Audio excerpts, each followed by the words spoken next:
Kilometre की संख्या अलग है। छत्तीसगढ़ में नई सरकार आने के बाद मैं मुख्यमंत्री जी, उप मुख्यमंत्री और गृह मंत्री को हृदय पूर्वक बधाई देना चाहता हूं कि इन्होंने बड़ी शिद्दत से दोनों मोर्चों में बहुत अच्छा काम किया है। टोटल देश की बात करें जिसमें 90% हिस्सा छत्तीसगढ़ का है, 179 वामपंथी उग्रवादियों को न्यूट्रलाइज करने का काम अगस्त महीने तक हुआ है। 559 लोगों को गिरफ्तार किया गया, 540 ने आत्मसमर्पण किया है, 46 नए स्पेशल फोर्सेस के कैंप एस्टैब्लिश किए गए। इससे भी सिक्योरिटी वैक्यूम बहुत बड़ी मात्रा में भरा है। और हिडमा के गांव में हमारा गृह मंत्री जाकर गांव वालों से बात कर कर उनको आधार कार्ड और आयुष्मान भारत का कार्ड देता है तो दिल्ली में बैठकर बहुत संतोष होता है। ये सारे पैरामीटर्स जो मैंने बताए, ये सारे पैरामीटर्स में अब तक के वामपंथी उग्रवादी विचारधारा के खिलाफ लड़ाई में सबसे अच्छा प्रदर्शन अगस्त महीना होने के बावजूद भी इस वर्ष में हम कर पाए हैं। प्रधानमंत्री जी की स्ट्रेटेजी के कारण 4 दशकों के बाद एमपी के चांदा मेटा गांव में पहली बार इस लोकसभा में मताधिकार का प्रयोग हुआ और सुकमा के 6 गांव ऐसे हैं जिसमें पहली बार 4 दशक के बाद आदिवासी भाई बहनों ने मताधिकार का उपयोग किया। मैं मानता हूं कि एक प्रकार से ये सिक्योरिटी फोर्सेस की विजय है, लोकतंत्र की विजय है। आज हमारे सीएपीएफ के जवान वामपंथी उग्रवादियों का सामना करने के साथ साथ विकास के कामों की भी निगरानी कर रहे हैं और 100% सैचुरेशन में सीएपीएफ और छत्तीसगढ़ प्रशासन के डिस्ट्रिक्ट कलेक्टर और एसपी का भी बहुत बड़ा रोल है। भारत सरकार ने पूरे सभी राज्यों के वामपंथी क्षेत्र के इंफ्रास्ट्रक्चर को बढ़ावा कर देने के लिए ढेर सारे काम किए हैं। पिछले 10 सालों में 21,400 करोड़ रुपया और 15,300 टेलीफोन टावर लगाने की योजना रखकर इस पूरे क्षेत्र में जो कनेक्टिविटी का प्रॉब्लम है, जो आज के जमाने में बड़ा महत्वपूर्ण है, इसको रिजॉल्व करने का काम भारत सरकार ने किया है। सड़क संपर्क के लिए 21,000 करोड़ रुपया की लागत से टोटल 17,500 किलोमीटर की सड़कों को अप्रूव किया गया। उसमें से 11,500 किलोमीटर की सड़कों को समाप्त करने का काम भी भारत सरकार ने किया है। फाइनेंशियल इंक्लूजन के लिए 25 सर्वाधिक प्रभावित जिलों में 2,796 2796 बैंक की शाखाएं और 2,061 एटीएम खोले गए। 32,294 बैंकिंग कॉरेस्पोंडेंट को रजिस्टर्ड किया गया और हर 3 किलोमीटर एक डाकघर, ये सूत्र को चरितार्थ करते हुए 4903 नए डाकघर खोले जा चुके हैं। एक प्रकार से इस क्षेत्र में पहली बार बैंक, एटीएम, पोस्ट ऑफिस ये पहुंचना शुरू हुआ है। कौशल विकास के लिए 48 आईटीआई खोलने का लक्ष्य रखा था, उसमें से 46 खोल दिए गए हैं। 61 कौशल विकास केंद्र एसडीसीएस स्वीकृत किए थे, उसमें से 49 बन चुके हैं और बाकी के 11 पाइपलाइन में है। तो एक प्रकार से 100% सिद्धि कौशल विकास के लिए भी मिली है। शिक्षा के लिए भी ढेर सारा काम किया है। पिछले 4 वर्ष में 165 एकलव्य विद्यालय खुले और 40 वर्षों में 38 खुले थे। इसकी कंपैरिजन में 4 वर्ष में 165 विद्यालय खुले हैं, 11 केंद्रीय विद्यालय और 4 नवोदय विद्यालय खुले हैं। आज की मीटिंग में छत्तीसगढ़ के मुख्यमंत्री जी ने कुछ फैसले भी लिए हैं। जो वामपंथी उग्रवाद के लंबे समय के प्रभाव के कारण निरक्षर रह गए हैं, चाहे उनकी एज कोई भी हो, इनको साक्षर बनाने के लिए छत्तीसगढ़ सरकार और भारत सरकार का गृह मंत्रालय एक अभियान चलाएगा। ये तय हुआ है। तेंदुपत्ता की खरीदी में आमूलचूर हम परिवर्तन भी करेंगे और इसके साथ साथ एनआईए के तर्ज पर एसआईए बनाकर जो शुरुआत की है, इसको और स्ट्रेंथी कर हम जो 2 सिद्धि का प्रमाण है उसको भी बढ़ाएंगे। इसके साथ साथ एक नए लुक के साथ सरेंडर पॉलिसी को भी छत्तीसगढ़ सरकार 1-2 महीने में भी घोषणा करेगी। मेरा सभी वामपंथी उग्रवाद में लिप्त हो या जुड़े हो सभी युवाओं से अपील है कि भारत सरकार इस क्षेत्र के विकास के लिए कटिबद्ध है। भारत सरकार आपके विकास के लिए कटिबद्ध है, आपके परिवार के विकास के लिए कटिबद्ध है। नई सरेंडर पॉलिसी को आप अच्छा प्रतिसाद दीजिए, हथियार छोड़िए और मोदी जी के नेतृत्व में जो विकास का एक रथ चला है, एक नया युग का आगाज हुआ है, इसको आप सभी मजबूती दीजिए। और मैं आशा करता हूं कि हमने जो लक्ष्य का तय किया है वह उस लक्ष्य के अनुसार ही पूरे छत्तीसगढ़ और पूरे देश को हम नक्सलवाद की समस्या से मुक्त कराएंगे। और अब आप सभी लोग जो सवाल पूछना है वो पूछ सकते हैं। एक सवाल बारी बारी से पूछेंगे। एक सेकंड मेरे आने में जरूर देरी हुई।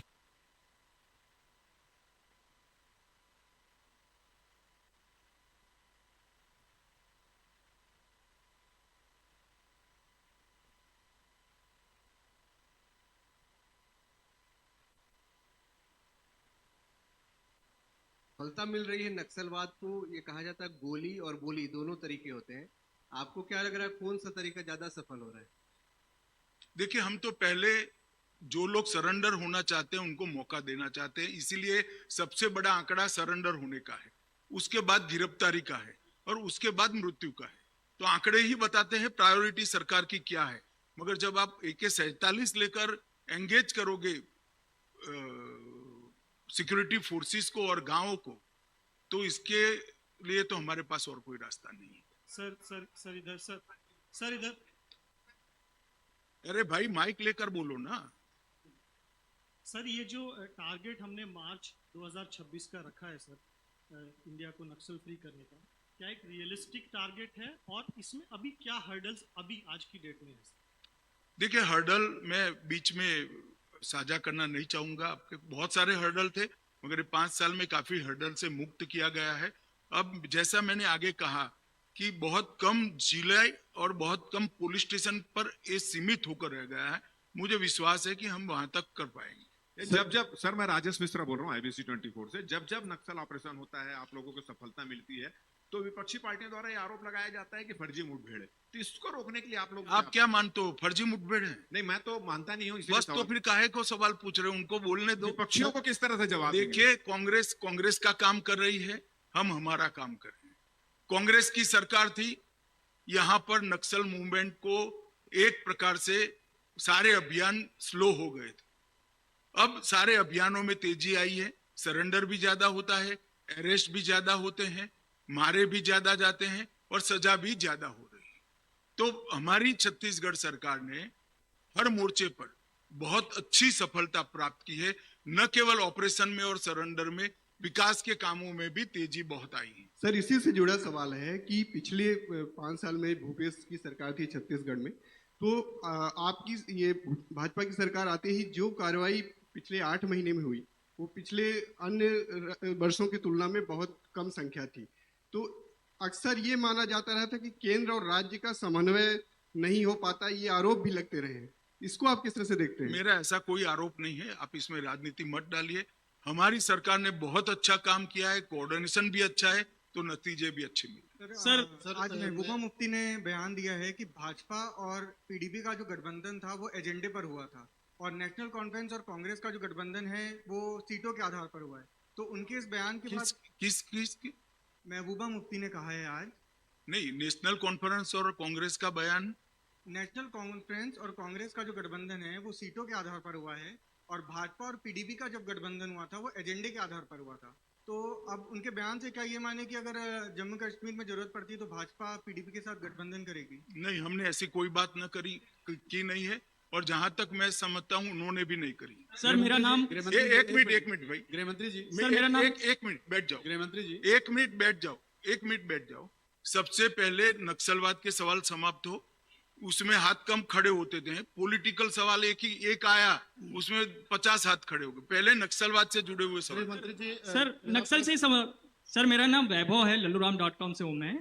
सर नक्सल प्रभावित क्षेत्र के जो स्थानीय लोग हैं, रोजगार को लेकर क्या कार्य योजना है? और विपक्ष की तरफ से ये बहुत प्रचारित किया गया है कि नगरनार स्टील प्लांट का निजीकरण किया जा रहा है, इसमें कितनी सच्चाई है सर? देखिए, जहां तक रोजगार का सवाल है, मैंने कहा, शायद आपका ध्यान नहीं रहा कि कितने हमने स्किल डेवलपमेंट के काम किए, कितने रोजगारी की ट्रेनिंग के लिए बड़े इंस्टीट्यूट खोले हैं। उसी से तो रोजगार आता है।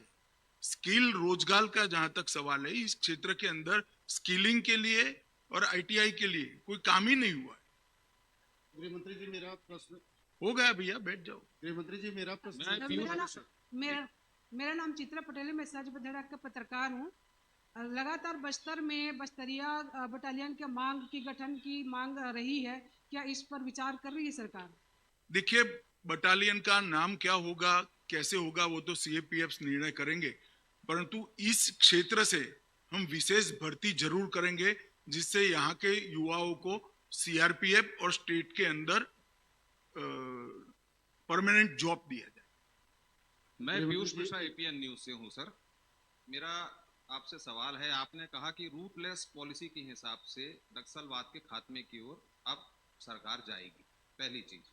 दूसरी चीज, आपने वहां पे रोजगार के अवसर की भी बात की, तो विपक्ष ये कह रहा है कि नगरनार का निजीकरण, नगरनार प्लांट जो बस्तर में है उसका निजीकरण मोदी सरकार करने जा रही है। तो ये दोनों चीजों में अंतर क्या है? मुझे लगता है कि चुनाव के वक्त काफी स्पष्टता हो गई है। दोनों चीजों में सिर्फ एक स्टील प्लांट से रोजगारी नहीं मिलती है भैया, कई सारे रोजगारी के एवेन्यूज होते हैं। आप थोड़ी ना स्टील प्लांट में काम करते हो, आपका भी है रोजगार।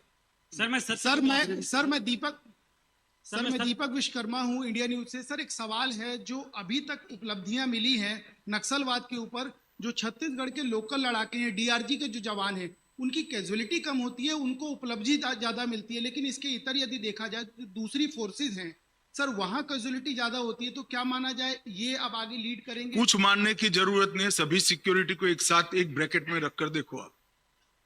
गृहमंत्री जी, मैं सत्य प्रकाश हूँ, जी मीडिया से। शांति वार्ता की बात नक्सलियों के साथ बार बार आती है छत्तीसगढ़ में। मैंने कर दी ना सार्वजनिक रूप से अपील तो करी, क्या वार्ता करे फिर?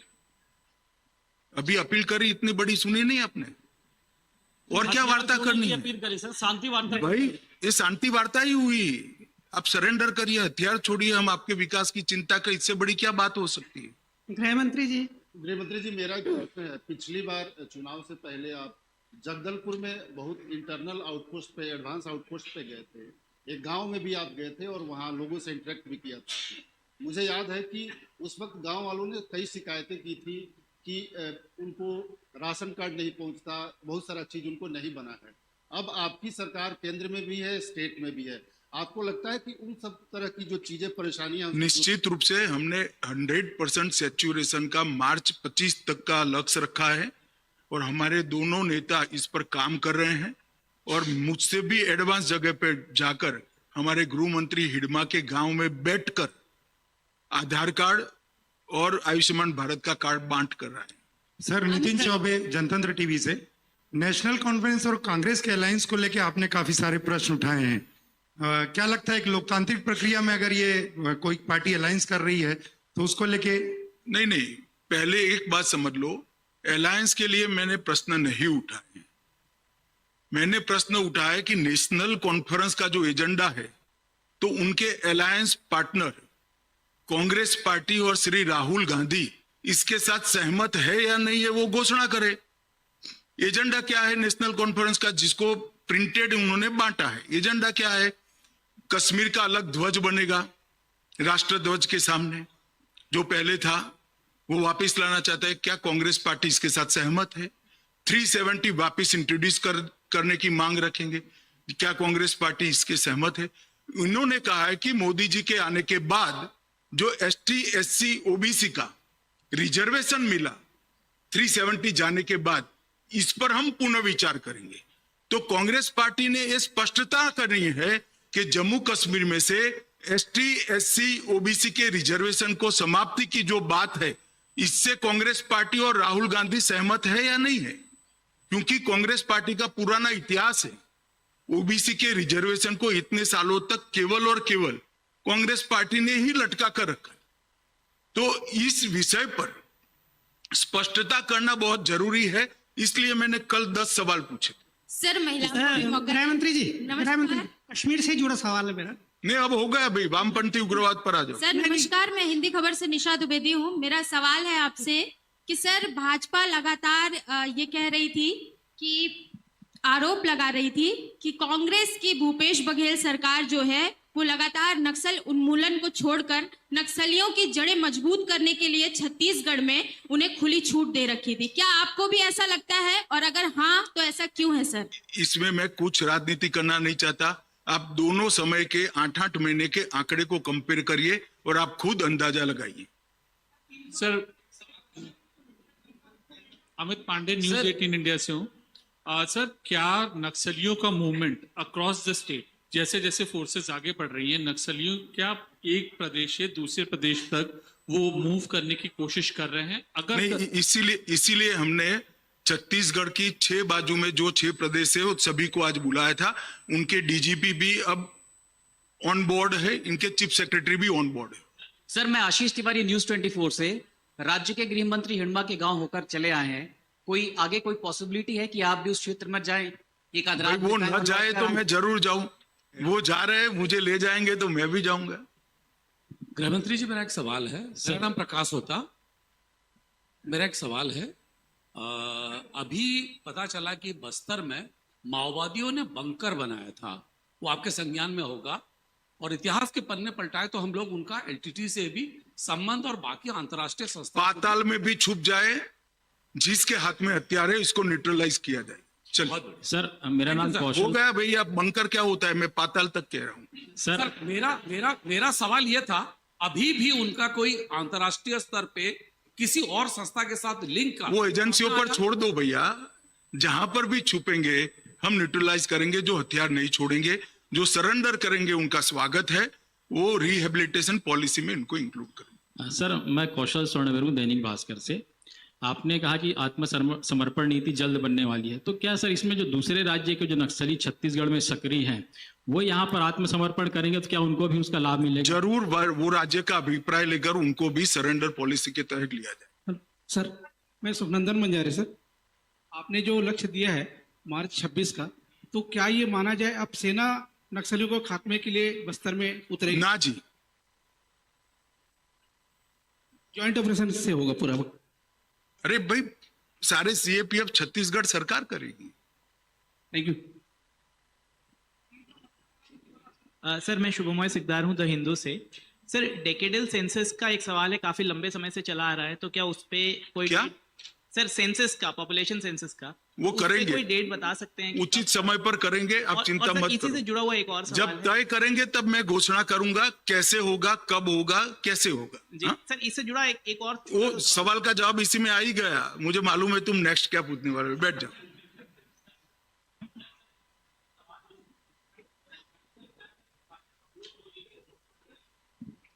सर सहकारी संस्थाएं जो गांवों में जो काफी मजबूत स्थिति में रहा करती थी, अभी काफी कमजोर हो गई हैं, उसको दोबारा से मजबूत करने के लिए सरकार क्या काम कर रही है? जी, इसमें कल हमने मुख्यमंत्री जी के साथ और सहकारिता मंत्री के साथ अलग बैठक भी रखा है, और छत्तीसगढ़ सरकार उसके बाद छत्तीसगढ़ सरकार की नई सहकारिता नीति की भी घोषणा करेगी।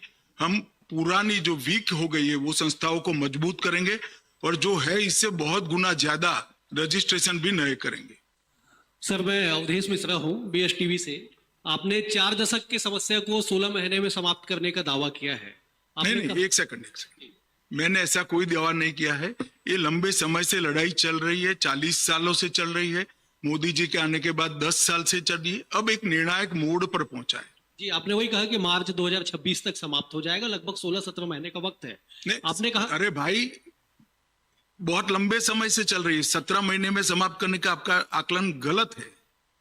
आपने डेडलाइन दिया सर कि मार्च 2026 अरे तक अभी भी नहीं समझ रहे थे, 17 महीने नहीं होता है, बहुत लंबी लड़ाई अनेकों ने लड़ी है, इसका अंत उस दिन होगा।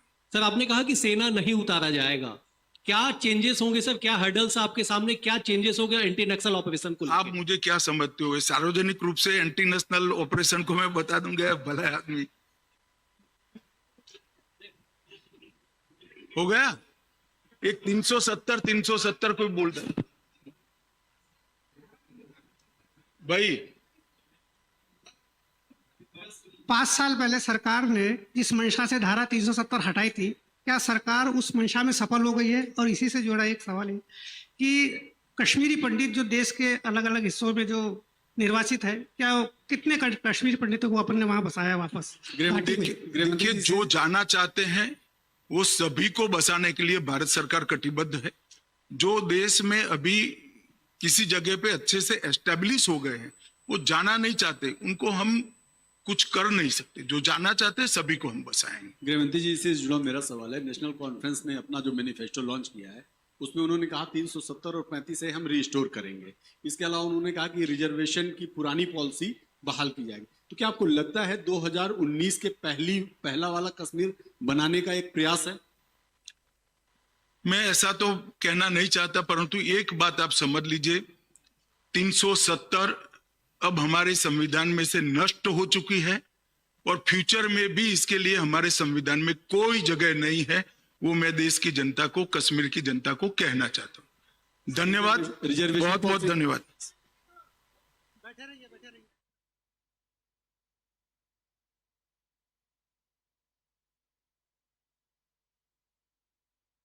केंद्रीय गृह मंत्री अमित शाह जो कि रायपुर के दौरे पर हैं, उन्होंने एक प्रेस वार्ता का आयोजन किया जिसमें उन्होंने तमाम छत्तीसगढ़ के मुद्दों को लेकर विवाकी से पत्रकारों के सवालों के जवाब दिए। साथ ही उन्होंने नक्सलियों को कहा है कि जो शस्त्र छोड़कर मुख्य धारा से जुड़ेंगे उनका स्वागत है और जो शस्त्र नहीं छोड़ेंगे उनको नेस्तनाबूद किया जाएगा।